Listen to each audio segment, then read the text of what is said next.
गैरियत के पर्दे एक बार फिर उठा दें, बिछड़ों को फिर मिला दें, नक्शे दुई मिटा दें। सूनी पड़ी हुई है मुद्दत से दिल की बस्ती, एक नया शिवाला इस देश में बना दें। दुनिया के तीर्थों से ऊंचा हो अपना तीर्थ, दामान आसमां से इसका कलश मिला दें। हर सुबह उठ के गाएं मंतर वो मीठे मीठे, सारे पुजारियों को मैं पीत की पिला दें। शक्ति भी शांति भी भक्तों के गीत में है, धरती के बासियों की मुक्ति प्रीत में है। तामीराती कामों की है भरमार, घर बनाना चाहते हैं सब शानदार, बिना मजबूती वाले घर हैं खर्चादार, क्योंकि बार बार सस्ता महंगा एक बार।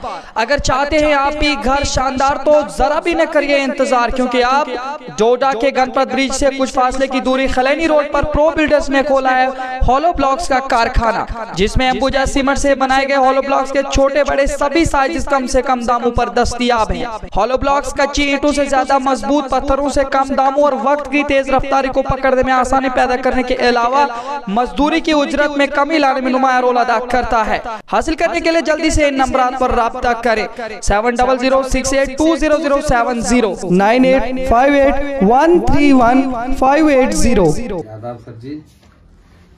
सर ऐसा है कि मेरा मानना तो ये है कि कभी भी किसी धर्म के खिलाफ तो सबसे पहले बोलने का कोई हक नहीं है, चाहे वो कैसा है, ठीक है, खराब है, अच्छा बुरा जो भी है, हमें कभी किसी के खिलाफ बात करनी नहीं चाहिए। हमें हिंदू मुस्लिम सिख ईसाई जो मर्जी कोई करे, हमें क्यों किसी के किसी के मजहब को छेड़ना क्यों है। हमें अपनी ज़िंदगी अपने तरीके से व्यतीत करनी है। हर आदमी को एक दूसरे की सपोर्ट में रहना चाहिए, हर आदमी को एक दूसरे धर्म की इज्जत करनी चाहिए, ना कि हमें कभी किसी बंदे को ऐसे परेशान करना। किसी ने चाहे जो भी था जो भी है, जैसे भी ये लोग हैं, इनको क्या गर्ज पड़ी किसी के मजहब के साथ छेड़छाड़ करने की। अपना काम करो, क्यों हमें जानबूझ करके हंसते खेलते परिवार को खजल करना है। आज का माहौल हमारा ऐसा इतना अच्छा बढ़िया था, सारा भाईचारा हिंदू मुस्लिम सिख ईसाई तो हमारे बहुत कम है, कहीं का दुका ही है, लेकिन जो भी लोग हैं हंसते खेलते आपस में उठना बैठना आना जाना, कोई किसी चीज की कोई दिक्कत यहाँ नहीं थी। ऐसे अचानक में बिला वजह से कोई ऐसी बात छेड़ दी जिससे बात का बतंगड़ बना दिया, सब लोगों को आपस में लड़ाई झगड़ा करवा दिया। तो मेरा तो ये मानना कि हर बंदे को ये चीज सोचनी चाहिए कि अगर एक जैसे बोलते हैं एक मछली एक तालाब को गंदा करती है, हमें उस मछली के साथ चलना ही क्यों है, हमें उस मछली को क्यों देखना है। हमें उस मछली को साइड पे रखना है और अपने अच्छे से अपने भाईचारे में मिलजुल करके रहना है। और कभी भी मैं नहीं चाहूँगा कि कभी भी कोई बंदा एक दूसरे के खिलाफ उंगली उठाए या हंसते खेलते माहौल को खराब करे। तो मेरे हिसाब से तो यही हर किसी का फर्ज है कि हम किसी भी धर्म के साथ कोई छेड़छाड़ ना करें। हिंदू अपने तरीके से चले, सिख अपने तरीके से चले, मुस्लिम अपने तरीके से चले, ईसाई, हर किसी को हक है अपने अपने हिसाब से चलने का, और हमें कोई हक नहीं है हम किसी को बुरा भला बोलें। और जो लोग ये बुरा भला बोलते हैं, अच्छा भला माहौल ठीक ठाक बढ़िया से एक दूसरे के साथ घुल मिल करके रह रहे थे हम लोग, तो ऐसे बीच में कोई भी अनाप शनाप बोल देते हैं जिसकी वजह से अपना भाईचारा जो है खराब होता है। उन लोगों के बारे में आपके क्या विचार है, उनके साथ क्या सलूक होना चाहिए जो ऐसा करते हैं? नहीं, मेरे हिसाब से तो उनको वही मैंने बोला कि अगर जो मछली तालाब को गंदा करती है उस मछली को उठा के साइड कर देना चाहिए। तो ये तो गवर्नमेंट का काम है। जो भी ऐसे लोग जानबूझ करके अगर हंसते खेलते भाईचारे को खराब करना चाहते हैं, उनके ऊपर सख्त से सख्त कार्रवाई होनी चाहिए, ताकि कोई भी कौम कोई भी बंदा कभी किसी के खिलाफ कोई बात ना करे। हर बंदे को मेरे हिसाब से तो इतना हक है कि वो अपने धर्म के पीछे चले, अपने धर्म को देखे, उसको बचाए, उसके ऊपर मेहनत करे, वो लोगों को सिखाए समझाए, और किसी दूसरे को कभी किसी दूसरे पे उंगली ना उठाए। शुक्रिया। रमेश भाई, आप इस पर क्या अपने विचार रखेंगे? सबसे पहले तो देखने और सुनने वालों के लिए एक छोटा सा मेरा निवेदन है कि आजकल को जो सिनेरियो हम लोग देख रहे हैं वो ये है कि भाई कुछ हम में से ऐसे लोग एक दूसरे के साथ कनेक्ट हो रहे हैं कि जो हमेशा चाहते हैं कि समाज में एक भाई को दूसरे भाई से किस तरह से जुदा किया जाए। उनका मोडस ऑपरेंडी जो है वो यही है।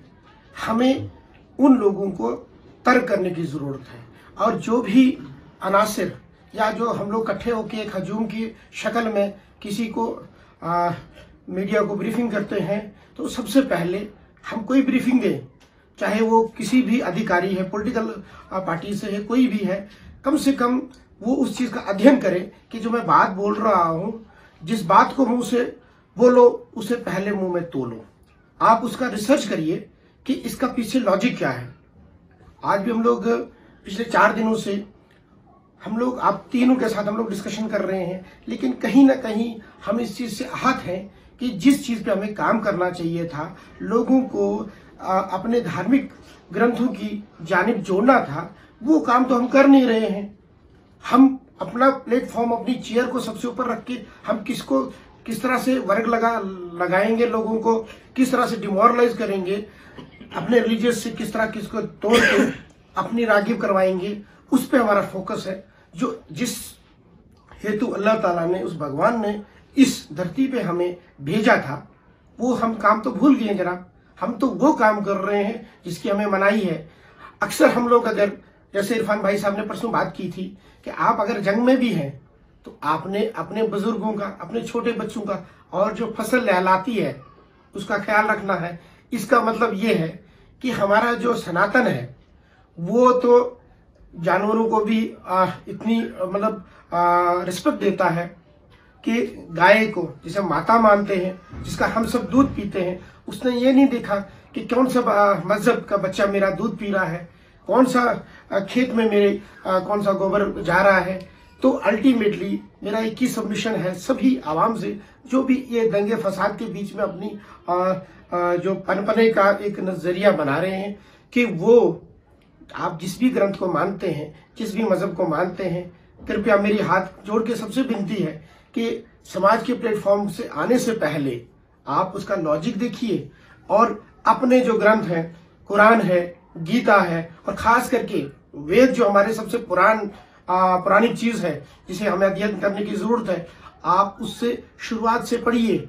और कहीं पे भी दिक्कत आती है तो आगे इरफान भाई साहब आपके साथ बात करेंगे, वो तथ्यों के साथ आपके बीच में बात रखेंगे कि अगर मैं पानी को आ बोलूं, त्रौश बोलूं, तो इसका मतलब कि उसकी जो जरूरत है, मेरे को पानी पीना है, तो अगर मैं आपको पानी बोलूं या सराजी में बोलूं कि मैं पानी दे जी, तो मैं कश्मीरी में बोलूं मैं देव आब या त्रौश, दिस मीन्स दैट उसका जो काम है वो खत्म नहीं हो रहा है, बल्कि हमारी जो बोलने का तरीका या लैंग्वेज का डिफरेंस है।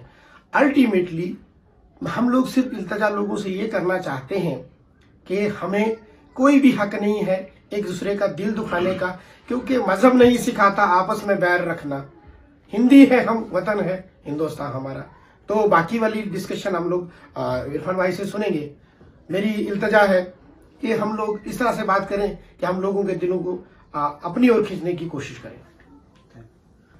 हाँ इरफान भाई, आप थोड़ा सा इसी चीज को आगे बढ़ाते हुए थोड़ा विस्तार से लोगों के सामने रखिए। अस्सलाम वालेकुम, आदाब, सत श्री अकाल। मैं तमाम लोगों को मुखातिब करके ये बात कहना चाहता हूँ कि आज जो माहौल बनाया गया है, जिस हिसाब से हम देख रहे हैं कि आपस में जो कम्युनिटीज़ एक दूसरे के सामने खड़े होने के लिए तैयार हो गई हैं, इसके पीछे जो भी वजह है, धर्म के नाम पर जो भी मिसकंसेप्शंस फैलाई जा रही हैं या कुछ ऐसी चीज़ों को फ़रोग दिया जा रहा है जिससे एक दूसरे के सेंटिमेंट्स, उनके इमोशंस को हर्ट किया जा रहा है।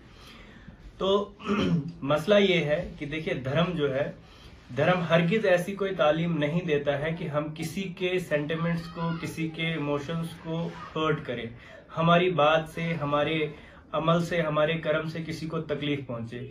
इसकी हरगिज भी किसी धर्म में किसी तरह की कोई इजाजत नहीं है। बल्कि मैं तो ये कहना चाहूंगा कि हम सब का मालिक एक है, चाहे वो हिंदू है, चाहे वो मुस्लिम है, चाहे वो सिख है, चाहे वो ईसाई है। हम में से कोई अपनी इच्छा से इस धरती पर नहीं आया है, उसने हमें यहाँ भेजा है। उसने कम से कम हमें इसलिए तो नहीं भेजा कि हम झगड़ा शुरू करें यहाँ पर, बल्कि यहाँ भेजने के उस मकसद की तरफ हम थोड़ा सा मंथन करें, हम उस पर गौर करें, हम उस पर सोचें। यहाँ पर जो इस वक्त मसला है, प्रॉफिट मोहम्मद सल्लल्लाहु अलैहि वसल्लम के बारे में कुछ लोगों ने कुछ बातें कही। मैं ये कहना चाहता हूँ कि प्रॉफिट मोहम्मद सल्लल्लाहु अलैहि वसल्लम सिर्फ मुसलमानों के प्रॉफिट नहीं है।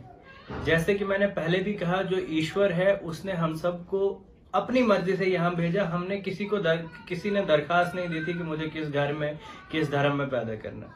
उसने हमें यहाँ भेजा और उसके बाद यहाँ पर हम जीवन कैसे गुजारें उसके लिए जो संदेशा उसने भेजे, दुनिया के हर भूभाग में भेजे।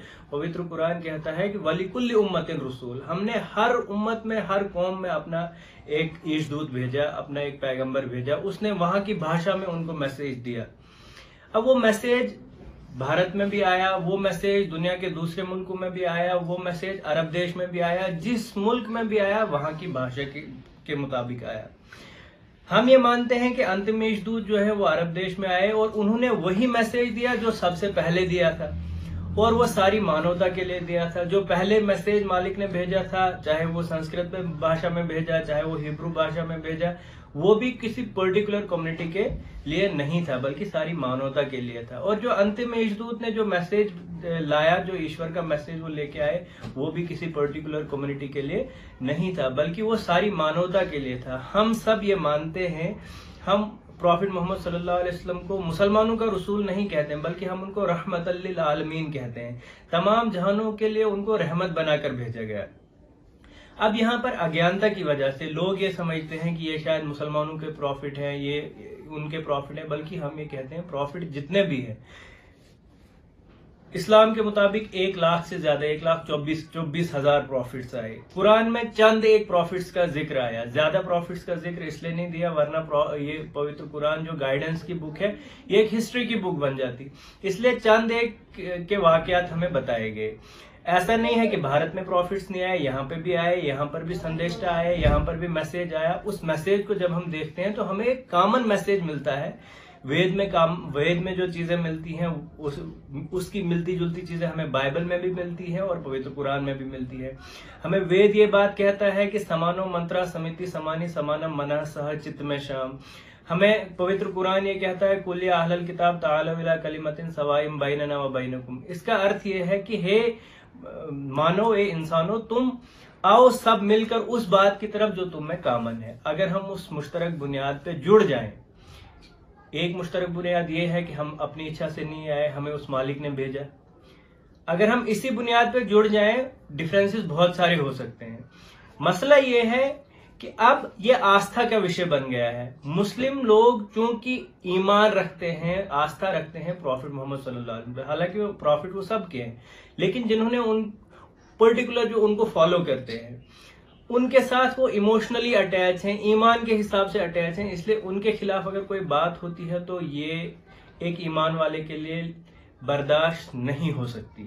इसलिए हम तमाम मानवता से ये अपील करते हैं, ये गुजारिश करते हैं कि कम से कम इस तरह की कोई बात ना की जाए जिससे मसाइल पैदा होते हैं। और अगर किसी के पास कोई ऐसी बात पहुंचती है तो उसे चाहिए कि उसको रिसर्च करे, किसी के पास जाके उसे कंफर्म करे।